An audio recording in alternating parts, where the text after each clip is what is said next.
So it looks like we got an update from Stephanie White on Caitlin Clark's status, going forward after this latest groin injury. And I want to listen to it. And I also want to talk about what I think a lot of people are kind of feeling, especially with Stephanie White and the Fever organization on the heels of the DeWanna Bonner situation, to where they feel like they cannot trust what the organization is telling them.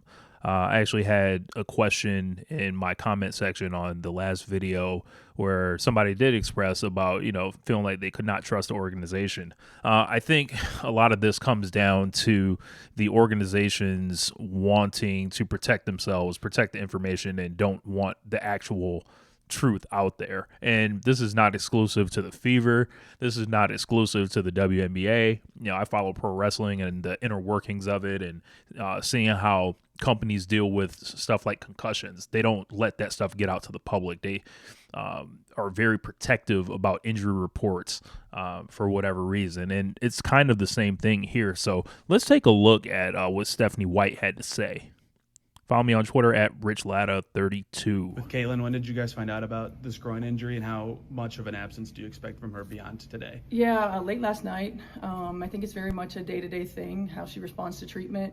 I stay in my lane and let our strength and conditioning and our physical, our AT staff do what they do best. But yeah, I found out late last night, and then we'll treat it day to day. Back to back, a factor at all with that? I mean, I don't know if it's a factor from a physical standpoint, from an athletic training standpoint. Certainly in my mind, it is. But at the same time, she's shown that she's tough and she's a quick healer. So we'll see. Was it something she reported yesterday, like pain in the left groin? It had to have been at some point during the day, because they took her out yesterday, for the MRI. So I'm not exactly sure. I didn't hear about it until we heard from our training staff last night. And with the MRI, did it show a strain or anything, or? I don't. You'll have to ask our training staff. Yeah. When she says you have to ask our training staff, are any of us really going to get the opportunity to actually talk to a training staff member?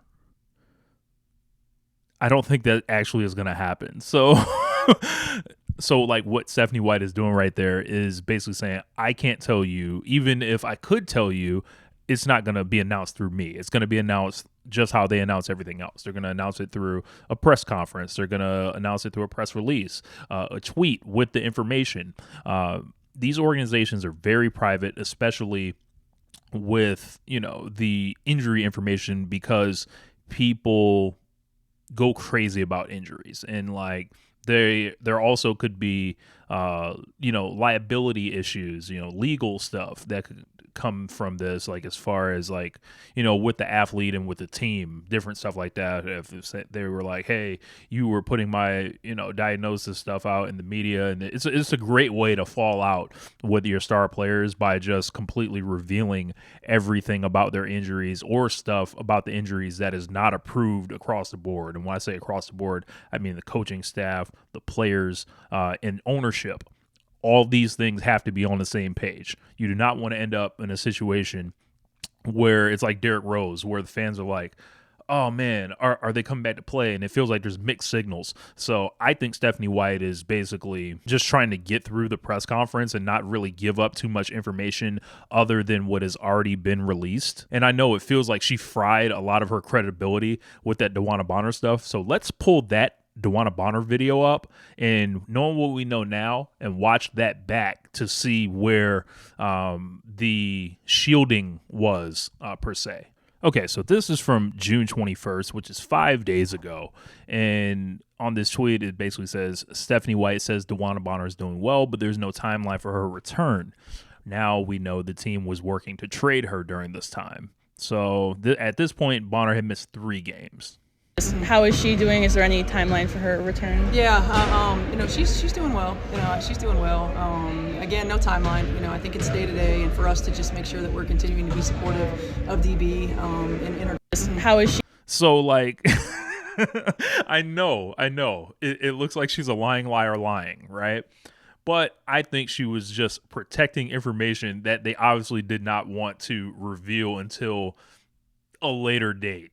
for whatever reason, she was, didn't want to give that up. Let's take an updated look at what happened, after they dropped the story that DeWanna Bonner wanted out. So also this is from Khloe Peterson as well.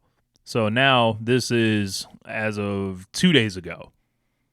I haven't had a lot of conversations with her recently, really focused on the team that we have here.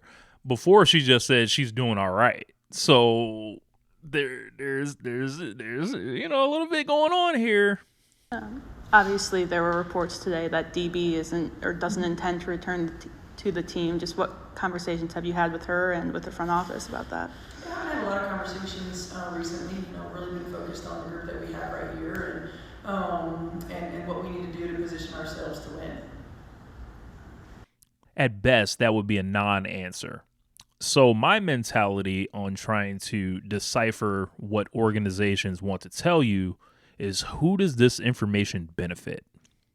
If it does not benefit the fans to know this, aside from making us feel good or knowing exactly what's happening with our favorite player or a different player on the team, the organization is looking out for themselves. That's why they can't be necessarily transparent with every single thing. Now, there's stuff they can't run from. They knew Caitlin Clark was going to miss, 2.5 weeks with the groin, 2 weeks at minimum. They had to come out and say that. Like, they couldn't just we'll put her day to day, until then, because the severity of the injury necessitated them make something happen. But even then, when she started coming back, we started hearing rumbles. Oh, okay, is it going to be this game? Is it going to be this game? And then they timed it up perfectly, seemingly, to get the last game played in I believe in Atlanta on maybe a Tuesday, and she didn't end up coming back until that Saturday. So until then, it was just like, okay, there are additional days if you need it. There's more rest available, and I know it's a lot to ask, to think, it feels like Stephanie White's credibility is fried. But in comparison to Chrissy Sides last year, when Chrissy Sides was revealing personal conversations that she had with Caitlin Clark that didn't necessarily benefit Caitlin Clark, it didn't, make anything easier for her that you woke up a monster stuff. Now, Caitlin backed that up, and she made those checks that Chrissy Sides cashed. She made it that, seemed like, yeah, everything was under control, but that didn't necessarily benefit her to reveal those secret conversations. So in Stephanie White's case, I understand the secretiveness. I understand what's going on here. The more these things add up, the less it's going to feel credible to a lot of fans. And I think the opportunity for Stephanie White will be making people feel good enough that you can lie to them and essentially pat them, on the back and make them feel good about it.